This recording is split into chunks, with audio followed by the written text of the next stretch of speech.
एक व्यक्ति फिर से फांसी लगा लेता है। जी हाँ, उसका अपनी पत्नी से बताया जा रहा है कि आपसी विवाद चल रहा था और लगभग 19 दिनों से पत्नी अपने मायके संगरूर में रह रही थी। यहाँ पर मैं आपसे अपील करूँगी कि इस वीडियो को इसलिए शेयर करें कि आखिर लोग जो है इस तरह के मामले ज़्यादा क्यों बढ़ते जा रहे हैं, लोग फांसी क्यों लगा रहे हैं, क्यों अपनी जीवन लीला को समाप्त कर रहे हैं। मैं आपको बताना चाहूँगी आमिर जो है फिलहाल सेक्टर 4 में रह रहा था, उसके बीवी बच्चे यानी कि उसकी पत्नी है, उसके 4 बच्चे थे जो संगरूर अपने मायके में उनकी पत्नी अपने बच्चों के साथ रह रही थी। हमने आमिर के जो है भाई से भी बातचीत करने का प्रयास किया तो उनका कहना है कि आमिर जो है नशे का काफ़ी आदी था और नशे वग़ैरह किया करता था, जिसके चलते उसकी बीवी उसको छोड़कर मायके में रह रही थी। लगभग 19 दिन जो है हो चुके थे और उसके बाद आज वो है संदिग्ध परिस्थितियों में किस तरह से आमिर जो है वो फांसी लगा लेता है। यहाँ पर बड़ी बात ये निकल कर सामने आ रही है कि आखिर लगातार जो है इस तरह के मामले क्यों बढ़ते जा रहे हैं, क्यों आपसी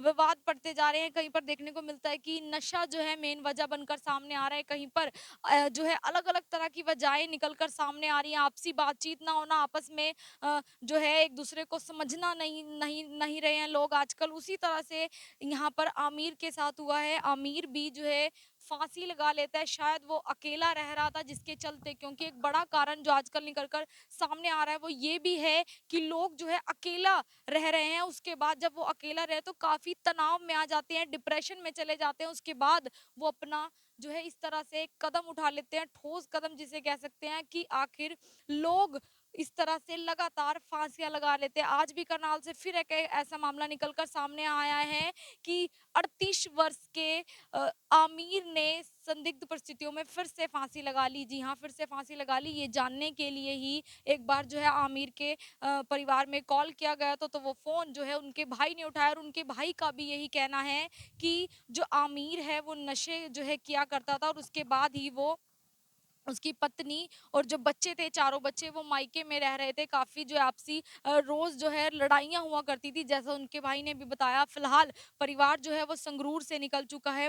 इस वक़्त जो हम मौजूद हैं कल्पना चावला के शवगृह के बाहर से ये तस्वीरें हैं, जहाँ पर लगातार फांसी जैसे मामले इसलिए सामने आ रहे हैं, आपसी विवाद जो है लोगों में बढ़ते जा रहे हैं। उसके बाद कई बार देखने को मिलता है लोग डिप्रेशन के चलते ये चीज़ें कर रहे हैं और डिप्रेशन इसलिए भी ज़्यादा हो रहा है कि लोग जो है अकेले रहा करते हैं कई बार। अकेले रहते-रहते जो माइंड ऑफ स्टेट है वो इस तरह का बन जाता है कि वो किसी से बोलना नहीं चाहते, किसी को अपनी बात बताने में भी वो समर्थ नहीं हो पाते, यानी कि वो बता नहीं पाते कि वो कैसा महसूस करें। इसीलिए कहा जाता है कि आप थोड़ा लोगों से घुलो-मिलो, बच्चों के साथ खेलो और साथ ही साथ आपसी जो है समझदारी बना के रखें ताकि आपस में जो है एक-दूसरे की समझदारी और सबसे बड़ा कारण नशा भी कहीं न कहीं ज़रूर बनता जा रहा है। यहाँ पर मैं कहना चाहूँगी कि जिस तरह से लगातार मामले सामने आ रहे हैं कि नशे के चलते आपसी विवाद हो रहा है, पत्नी जो है बच्चों को किस तरह से लेकर मायके रह रही थी, लगभग 19 दिन बताया जा रहा है, जो परिवार का और आसपास के लोगों का भी यही कहना है। सेक्टर 4 में जो है आमिर 38 वर्ष जिसकी उम्र है, वो फांसी लगा लेता है। ऐसा कहा जा रहा है कि आपसी विवाद ही जो है मेन वजह रही और आपसी विवाद इसलिए पैदा हुआ, जो उनके भाई का ये कहना है कि वो शायद से जो है नशा किया करते थे जिसके चलते पत्नी काफ़ी परेशान थी। फिलहाल परिवार जो है संगरूर से बताया जा रहा है कि निकला हुआ है, जल्द ही वो कल्पना चावला के मॉर्चरी हाउस में पहुँचेंगे और आमिर के शव को यहाँ से पोस्टमार्टम के बाद जो है उनको दिया जाएगा। आपसे अपील करूँगी कि वीडियो को शेयर करें और ये तस्वीरें या फिर ये खबर जो है इसलिए दिखाना ज़रूरी हो जाता है कि रोज़ अगर हम महीने का भी काउंट करें तो लगभग-लगभग किस तरह से डेली के 2 से 3 केसेज़ सुसाइड के आ रहे हैं। जी हाँ, लगातार 2 से 3 केसेज़ सुसाइड के आ रहे हैं, यानी कि आप अंदाज़ा लगा सकते हैं कि महीने भर में कितने सुसाइड हो रहे हैं।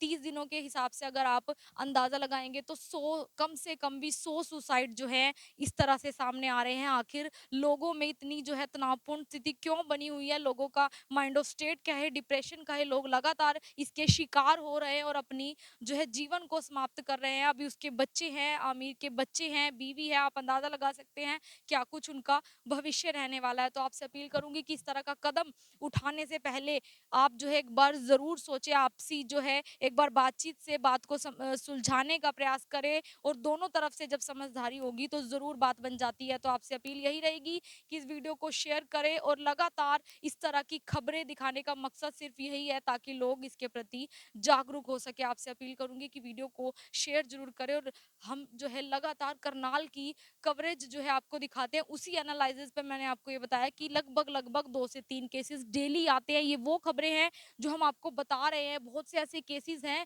जो नहीं बताए जाते। जी हाँ, बहुत से ऐसे केसेस निकल कर सामने आते हैं जो है या फिर परिवार बहुत सालों पहले छूट चुका है, उन लोगों ने फांसी लगा ली। यानी कि ज्यादातर ये भी देखने को मिलता है कि लोग डिप्रेशन या किसी चीज से तंग होकर या फिर जो अकेले रहते वो डिप्रेशन का शिकार हो जाते हैं। तो इस वजह से जो है मेन सुसाइड का जो निकल कर सामने आ रहा है, जो रोज की रिपोर्ट्स देखी जा रही हैं कि 2 से 3 सुसाइड केसेस लगातार आ जाते हैं। हालांकि कभी कभार इस तरह से नहीं होता, वो बहुत अच्छा दिन जरूर कहा जा सकता है। तो आपसे अपील यही रहेगी कि वीडियो को शेयर करें ताकि लोग इसके प्रति जागरूक हो सके और इस तरह का कोई भी कदम उठाने से पहले अपने परिवार, अपने माँ-बाप, अपने बीवी बच्चों के बारे में ज़रूर सोचें, क्योंकि आजकल जो स्थिति बनी हुई है, स्थिति बहुत ज़्यादा खतरनाक है। जी हाँ, खतरनाक है क्योंकि एक समझदार, पढ़े-लिखे लोग भी इस तरह की डिप्रेशन का शिकार हो रहे हैं। अच्छे खासे जॉब करने वाले, अच्छे खासे पैसा कमाने वाले, यानी कि यहाँ पर कोई पैसा मेन वजह निकल कर लगातार सामने नहीं आती। ज़्यादातर जो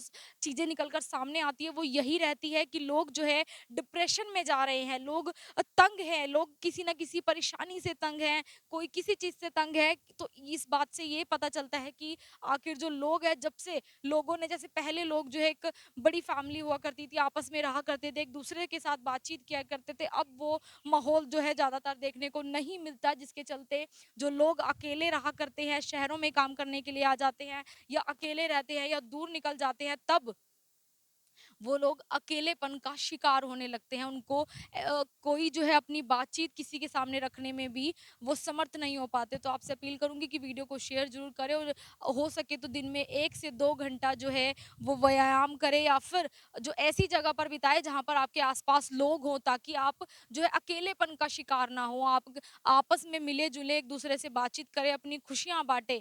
तो यही अपील है कि इस वीडियो को सिर्फ़ इसलिए ही शेयर करें। आपसे ये लाइव तस्वीरें आपको दिखा रही हूँ करनाल से। जी हाँ, मैं आरती राणा से, योगी अमन ग्रोवर के साथ करनाल से आप सभी के साथ लाइव। धन्यवाद।